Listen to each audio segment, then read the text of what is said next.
కాసేపట్లో జీహెచ్ఎంసీ ప్రత్యేక కౌన్సిల్ సమావేశం ప్రారంభం కానుంది. ఈ సమావేశంలో డీలిమిటేషన్ పై అభ్యంతరాలపై చర్చ జరగనుంది. డీలిమిటేషన్ ప్రిలిమినరీ నోటిఫికేషన్ ను అధికారులు ప్రవేశపెట్టనున్నారు.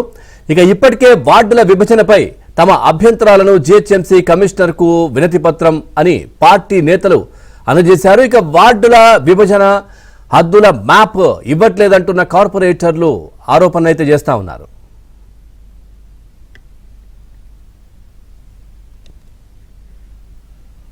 చూస్తున్నాం కాసేపట్లో జీహెచ్ఎంసీ ప్రత్యేక కౌన్సిల్ సమావేశం ప్రారంభం కానుంది. ఈ సమావేశానికి సంబంధించి మరింత సమాచారాన్ని మా కరెస్పాండెంట్ నుమాన్ అందిస్తారు. నుమాన్, పూర్తి డీటెయిల్స్ ఏంటి?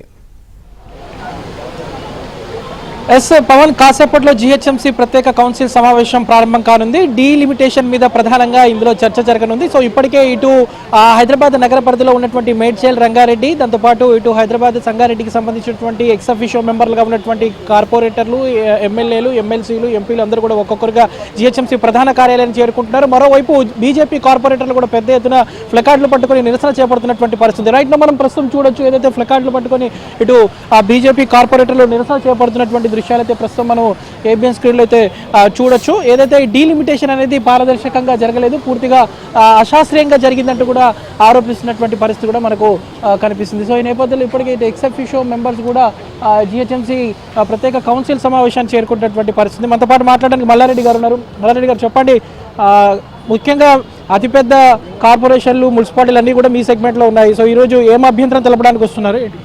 ఇప్పుడు అభ్యంతరం అంటే అన్ని అభ్యంతరాలే ఉన్నాయి. ఆడ ఏమున్నదని మొత్తం మేడ్చల్ నియోజకవర్గాన్ని మొత్తం అటాచ్ చేసేసారు, ఏం లేకుండా చేసేసారు. ఇప్పుడు జవాన్ నగర్ పోతే నాకు దుఃఖం వస్తుంది, బాధ అవుతుంది, అంత ఘోరం ఉన్నది. అప్పుడు ఆ రామ్కి వాళ్ళని చెత్తకుండి తెచ్చింది కూడా కాంగ్రెస్ ప్రభుత్వమే. ఇప్పుడు మా ప్రభుత్వం పోయినాక మేము ఉన్నప్పుడు కనీసం వాళ్ళకి నీళ్ళు ఇచ్చినాం, ఇంటింటికి నీళ్ళు ఇచ్చినాం, 12-13 రిజర్వాయర్లు కట్టినాం, అన్ని రోడ్లు వేయించినాం, 300 కోట్లు తెచ్చినాం మా కేటీఆర్ దానికి వెళ్ళి. ఇప్పుడైతే ఏమీ లేదు. 2 ఏళ్ల సంది చెత్త తీస్తలేరు, కొత్త గుట్ట తయారు చేసారు, కొత్త చెత్త గుండి తయారు చేసారు. మామూలుగా లేదాడ పోతే పబ్లిక్ అయితే చచ్చిపోతున్నారు రోగాల బారిన పడి. ఒక్కరికి కూడా ఆరోగ్యం సరిగా లేదు. నీళ్ళల్లో పొల్యూషన్, భూమిలో పొల్యూషన్, హెయిర్లో పొల్యూషన్. ఎట్లా బతుకుతారు ప్రజలే? వాళ్ళు కూడా ప్రజలే కదా, పేద ప్రజలు. జీవనోపాధానికి వచ్చారు, అక్కడ జవాన్ నగర్ బతికేతందుకు వచ్చారు. వాళ్ళకి ఏమీ లేదు, చాలా కష్టం అనిపిస్తుంది. నాకైతే బాధ అనిపిస్తుంది. ఎందుకురా ఈ 2 ఏళ్ల సంది నేను ఎమ్మెల్యే ఉన్నా అసలు రాజీనామా చేద్దామనుకున్నా. ప్రజల బాధ చూసి నాకు భరించలేకపోతున్నా. నాకైతే దుఃఖం వస్తుంది, బాధ వస్తుంది. ఒక్క రూపాయి ఇస్తలేరు, అంత బాధ అనిపిస్తుంది. అదే అడుగుదామని వచ్చిన.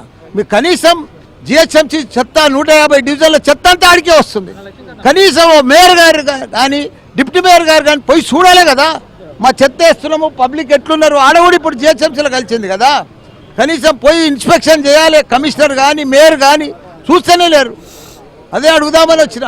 సో మొత్తానికైతే ఇటు జిహెచ్ఎంసీ కౌన్సిల్ సమావేశంలో అభ్యంతరాలు తెలపడానికి మాత్రం ఇటు ఎక్స్ అఫీషియో మెంబర్స్, అదేవిధంగా కార్పొరేటర్లు అయితే జిహెచ్ఎంసీ ప్రధాన కార్యాలయానికి చేరుకుంటున్నటువంటి పరిస్థితి మనకు కనిపిస్తుంది. కాసేపట్లోనే ప్రత్యేక కౌన్సిల్ సమావేశం ప్రారంభం కానుంది.